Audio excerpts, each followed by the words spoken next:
Water rippled around her as she clutched her arms across her chest, half hidden among the reeds, her hair streaming like black fire against the sunlight, and shame burned hotter than the cold water biting her skin. From the shore came cruel laughter, 3 town men waving the bright scraps of her dress high above their heads, like a trophy, their boots thudding on the rocks as they jeered at her helplessness. "Swim for it, Apache girl," one shouted, and another hurled her torn sash into the dust, their voices echoing across the clear blue lake. As though the whole valley had turned to mock her, she pressed herself deeper into the water, teeth chattering not from cold but from fury, and then she saw him alone. Rider cresting the hill, his horse dark against the blazing sky, a cowboy whose shadow stretched long as he slowed at the edge of the shore. Desperation clawed at her throat, pride warring with terror, but her voice broke free, raw and pleading. "They stole my clothes, cowboy, save me." The words cracked across the water, silencing even the jeers for an instant.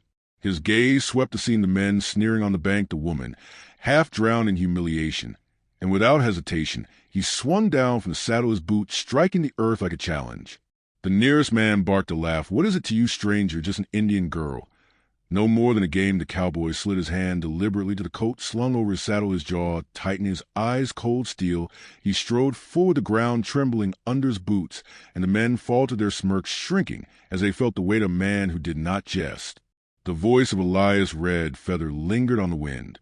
"I have carried tales where cruelty laughed loud, but louder still was the silence that fell when a man stood against it." The cowboy shrugged off his coat, kneeling at the shore, his voice low but fierce as he extended it toward her.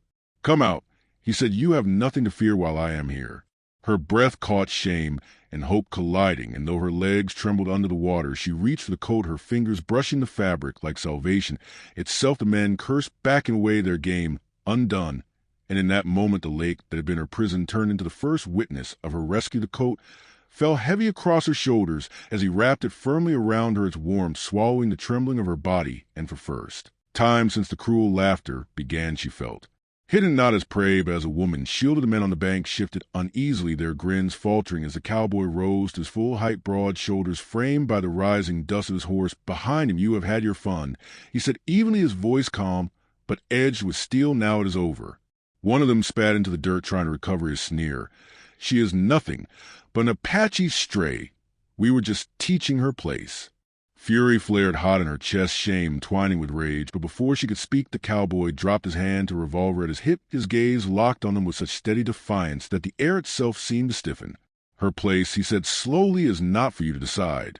The voice of Elias Red Feather threaded into the moment like a steady drum beat. The frontier was full of men who thought cruelty was power, but every so often one would appear who understood that true power lay in mercy and in the courage to stand for it. The ringleader barked a laugh to mass unease, but a sound came out cracked thin against the weight of silence. "You would fight us over a squaw." The cowboy narrowed his eyes, his voice low enough that the wind nearly carried it away. "I do not fight over women," he said, drawing the words like iron. "I fight for them." The line struck her harder than the cold water ever had, and her knees weakened beneath the coat he had draped around her, the trembling in her chest shifting from fear to something raw, deeper. The men glanced at one another, the challenge clear, and though one muttered a curse, none dared step forward under the shadow of his gaze. Finally, with forced bravado, the ringleader tossed the scrap of her torn sash into the dirt and spat again. "Keep your prize, cowboy, but she will not thank you for long." Their retreat was clumsy, boots scraping against rock, their cruelty folding into cowardice as they mounted their horses and rode off, leaving only dust and the echo of their mockery behind.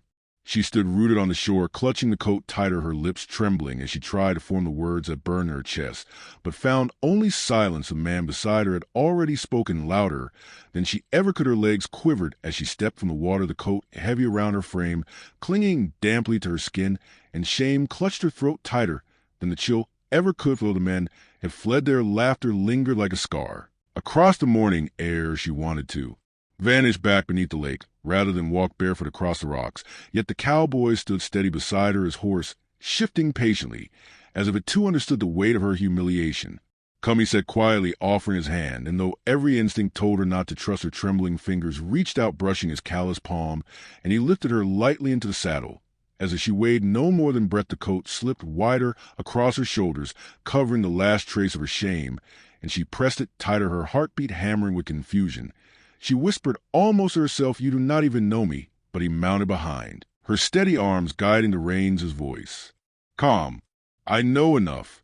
The horse moved forward, hooves crunching against stone, carrying them up from the lake shore into the winding trail, where pine shadows swallowed the sound of their departure.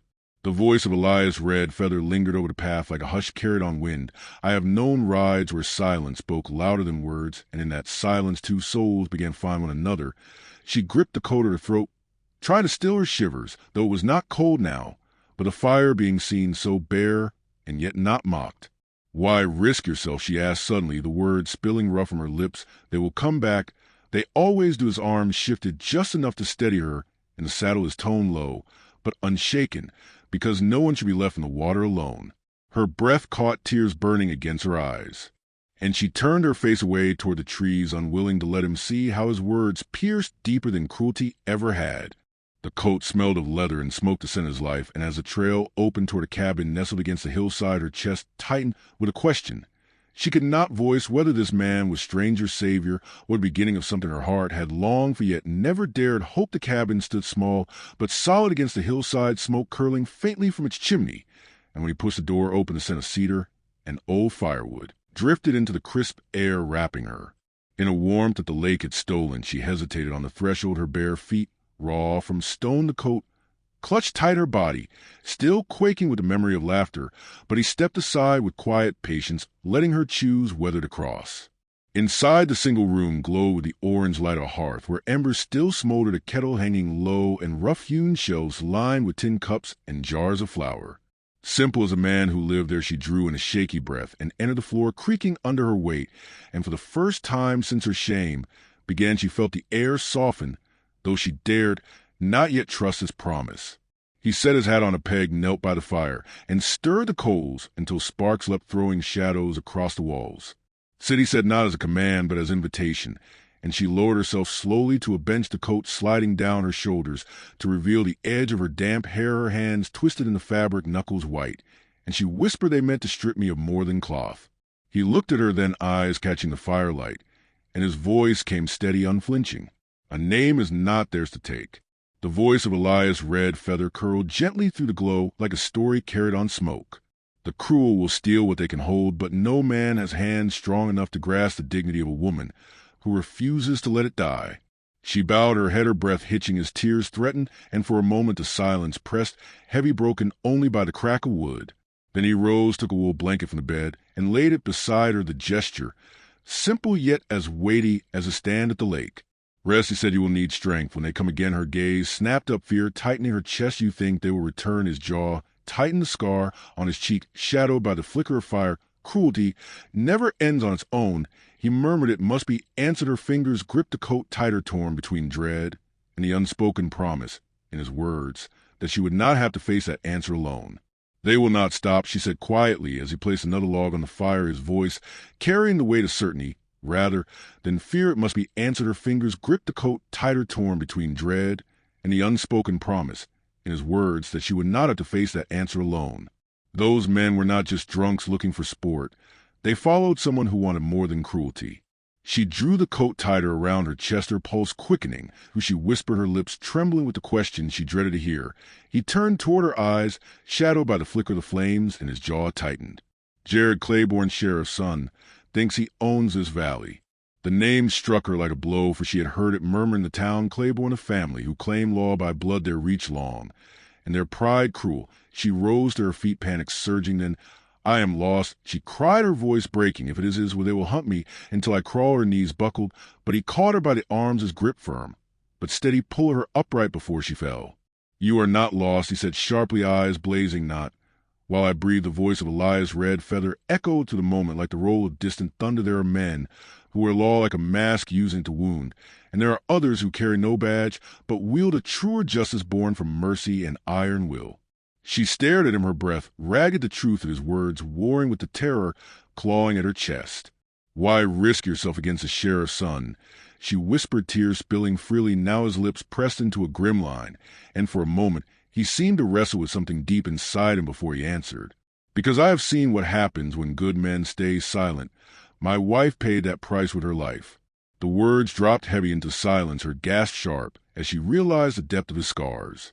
He released her arms, gently stepping back, as though bearing his grief had cost him more than any wound. She pressed her hand to her mouth, her heart breaking with both pity and fear. For now she saw him not as untouchable savior, but as a man bound to the same pain that haunted her. The coat weighed heavier on her shoulders, not as shame, but as a first thread of shared sorrow, and she knew in that moment that their bond had already begun to weave into something neither of them could walk away from. Boots pounded across the wooden boards of the saloon porch as the doors burst open, the raucous laughter inside cutting short when three riders shoved their way in spurs jangling dust. Still clinging to their coats, the cowboy's hand shot to the woman's arm, where she sat beside him at the corner table, her eyes wide as shadows of men stretched across the floorboards. There she is, one of them crowed, voice thick with liquor and cruelty, the lake girl who needed saving. The room rippled with uneasy chuckles, patrons shifting in their chairs, eager to watch but unwilling to interfere. She gripped his coat tighter around her shoulders, a humiliation washing over her fresh, and her voice cracked, "Please not here." But he rose slowly, his chair scraping loud against the floor, and every eye turned him. His hand rested on the table, steady the veins in his forearm taut as rope enough. He said, voice low but sharp as broken glass. The tallest of Claiborne's men sneered, stepping closer, his pistol swinging loosely at his side. "Sheriff's son says she is fair sport, so unless you think you are above the law," the cowboy moved before the words had finished, his boot striking the floorboards like a hammer as he stepped between her and them. Broad shoulders casting her in shadow, "Law," he growled, "the law you follow is rot, and I will not bow to the voice of Elias Red." Feather coiled to the tense silence, like smoke across dying embers in saloon, where whiskey blurred courage. True bravery was often measured not by who drew first, but by who refused to yield. Gasps rippled as the cowboy's hand hovered near his revolver, not yet drawn, but steady, certain. "Tell Jared Claiborne," he said, voice cutting like thunder. "If he wants to break her, he will have to break me first." The word struck the air harder than gunfire. And for a heartbeat, even the gamblers at the back fell still, their cards forgotten. In trembling hands, the Apache woman's breath shook her chest tight, because no man had ever spoken her defense so boldly, and shame wore with something far more dangerous hope. The riders cursed under their breath, retreating a step, unwilling to draw steel against a man who looked as if he had already buried too many foes. One spat near the door, snarling, "Claiborne will hear this." And then they were gone, leaving the saloon heavy with silence, broken only by the hitch of her sob as she realized his fight had become hers too. Her hands trembled so fiercely she nearly tore the seams of the coat as she clutched it tighter, her breath. Uneven tears cutting hot trails down her cheeks while the echoes of their retreat still clung to the saloon walls. "They will not stop," she whispered, voice breaking like dry twigs beneath a boot, and her eyes searched his as though he might already hold the answer. She dreaded men like Claiborne. "Do not forgive shame. He will hunt me until I kneel, until there is nothing left of me but silence." The weight of her confession filled the room, heavier than the scent of whiskey and smoke. And patrons who had once gawked now turned their eyes away, as if the truth of her fear was too much for them to carry. His gaze did not waver. He stepped closer, lowering himself until his broad frame no longer towered, but steadied, his voice quiet yet unyielding. "Then do not kneel," he said, simply, not to him, not to anyone. A sob broke from her throat, bitter and sharp. "You do not understand. If I stay, they will drag you into their war. You will lose everything like I have." His jaw tightened, the scar on his cheek shadowed by lamplight, and his answer came like iron striking stone. "I have already lost everything that mattered once. I will not let it happen again. Not while I have a choice." The voice of Elias Red feather wove through the silence like a hymn carried in dust. "Love does not chain itself to certainty. It walks into risk and calls it worth." She shook her head, pressing her palm to her chest, where her heart pounded against the coat's fabric as if it might break through. "But I am no gift," she cried. "I am ruin. Any man who stands near me is doomed to fall." His hand lifted, then not to seize, but to hover at her shoulder, steady, offering without demand. "Then leave," he said softly. "If you believe that you can walk away tonight, I will not hold you." Her breath froze, the words striking her harder than any threat, for they were not the change she expected, but freedom itself. Tears blurred her vision, and she turned away, staring at the horse again, the temptation fierce. She imagined the road unspooling before her, empty and endless, free of Claiborne's reach, but also free of the man who stood in front of her, shame, and made it his own. His hand settled lightly at her back, warmed through the coat, and the simple contact steadied her more than words. "Then do not," he said, her heart hammered as the choice crystallized, and for the first time she realized she was not bound to fear any more. The decision was hers, and hers alone. So this is where you've been hiding, her Jared Claiborne's voice boomed from the yard sharp and venomous as a whip crack, and the Apache woman froze in the doorway. The coat clutched to her chest as riders fanned out behind him in a half-circle of dust and malice. The cowboy stepped forward without hesitation, his boots striking the porch hard, and the boards groaned under his weight as he planted himself squarely between her and the gathering. Claiborne sat tall in his saddle,